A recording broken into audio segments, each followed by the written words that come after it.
Če te zanima, kako se je bilo voziti s 310 konjskim 4x4 pogonom,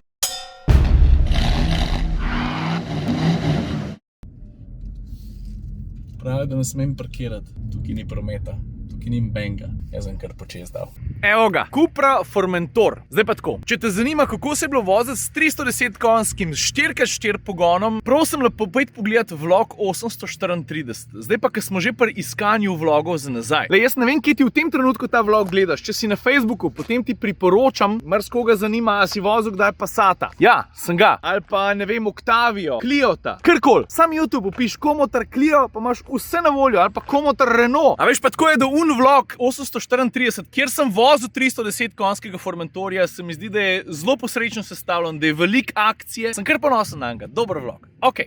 Zdaj pa ta. Ker ta Formentor je pa sestavljen čist na drugo vižo, zato ker je priključen hibrid. Veš, je hecen, ne, ker gledaš, kako opasno je videti, kakšne linije ima ostre. Pod pokrovom motorja imaš pa samo 1,4 litrski turbo benciner in ta ti zmore ponuditi 110 kW oziroma 150 konjev. Pol druga stran enačbe pa prinese zraven še štrom. In to pomeni, da ti pomaga še elektromotor. Ves navor se prenaša na sprednjo os. Baterija je 12,8, a pa dajmo reči švoh 13 kW. In elektromotor ti drugače prenese še dodatnih 84 kW pa 330 Nm navora. Ampak kdor ve, kaj je v kombiniranju klasičnih bencinskih ali pa dizelskih motorjev z elektriko oziroma z elektromotorji, potem ve, da do sistemske moči ne priješ, tako da vse skupaj samo normalno sešteje. Zato ker sistemska moč tega avtomobila je pol 245 konjev, navora je pa pol za 400 Nm.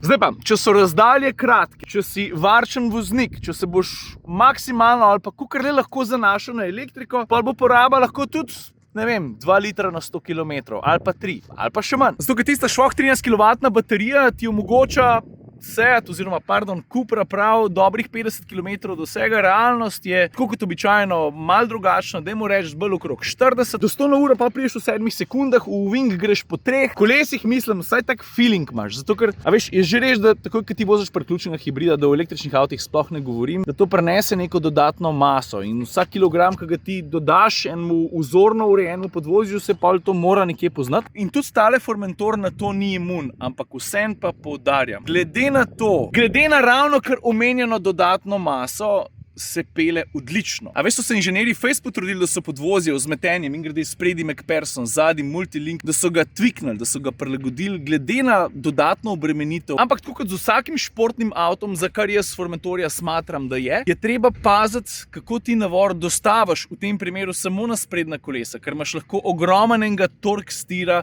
ogromnega brskanja, praskanja sprednjih koles, to grejo gume hitro, če ne voziš z glavo. Mislim, sploh, če začneš uporabljati vozne programe, recimo vozni program Cupra, ne.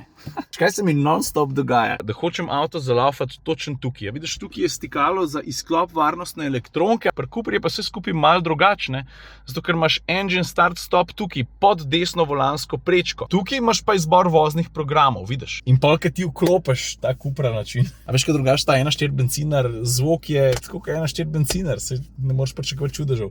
Pa vklopiš Cupra način, pa pazi, čakaj, no, če se bo slišal.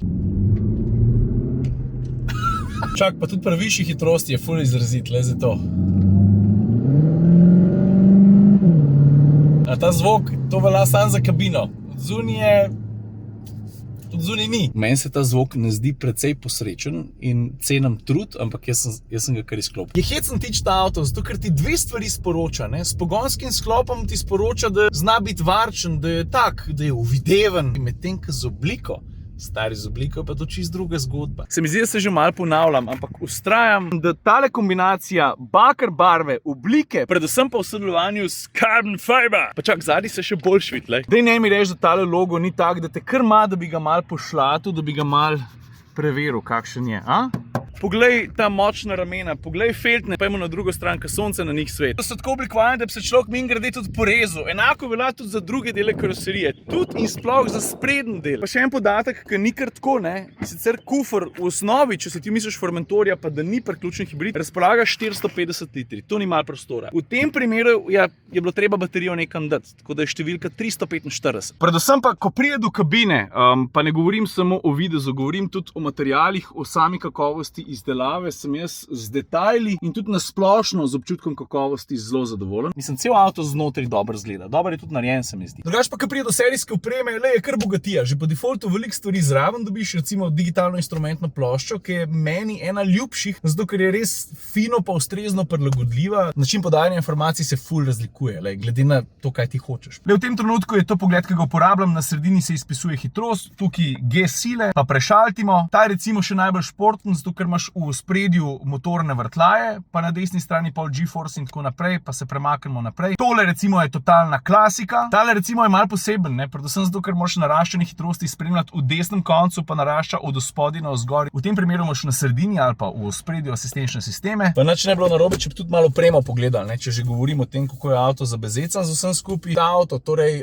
Cupra Formentor 1.4i Hybrid DSG 110. Ta avto v osnovi 42 pa še malo. Pa piše med pomembnejšo serijsko opremo imamo digitalni kokpit, odbijača sport, školjkasta sprednja sedeža, dober črn strop, dinamično uravnavanje podvozja, to je dosti pomembno, zato ker je kar razlika. Vzvratna kamera, LED žarometi, ambientalna osvetlitev, to je tako kot pri Leonu, zato ker imaš ti lučko, ki gre od točno tukile, pa spredi pod vetrobranskim steklom, pa na drugo stran. Pa zimski paket, ogrevana sedeža, ogrevan volan, pa 19, pa navigacija, pa tako naprej. Potem pa še par dodatnih stvari, za katere trdim, da bi jih kupec skoraj moral imeti. Magnetno siva barva, si jo videl, ta košta 590 €. Volanski obroč Super Sport, ni serijski, v bistvu ne vem, kakšen je serijski, ampak tale zgleda tako. Paše mu, nisem hotel. Občutljiva kupa je. Je pa res, da ta volan košta 685 €, pa je to že malo za razmisliti, koliko ti je zares to pomemben. A ja, pa če hočeš imeti wireless charging telefona 200 €. Ok, se mi zdi, da sem jaz osnovne stvari povedal. Na koncu pa, če povzamem, pa verjamem, da mi gre tole težko z jezika. Z lahkoto bi rekel, da ta najboljši Formentor je tisti 310 konj, 4 pogon, pa ne vem, manj kot 5 do 100 ali kako že gre, ker se res odlično pele in je v tem pogledu pravzaprav noro dober. Ampak pismo, a veš, probam se postaviti v vlogo kupca.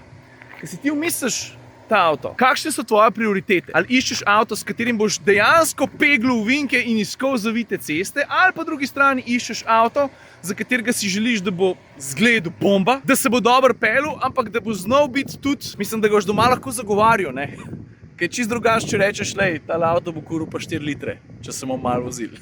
No in če na Formentorja gledaš na takšen način, a veš, kot na enega tazga športno nastrojenega družinskega sopotnika, bi znala biti tole izvedenka, ki celotno Formentor izkušnjo zapakira v eno tako najbolj smiselno celoto. Tako za razmisliti. In to je tudi vse, kar sem zapovedal. Lepo se me. Ajde.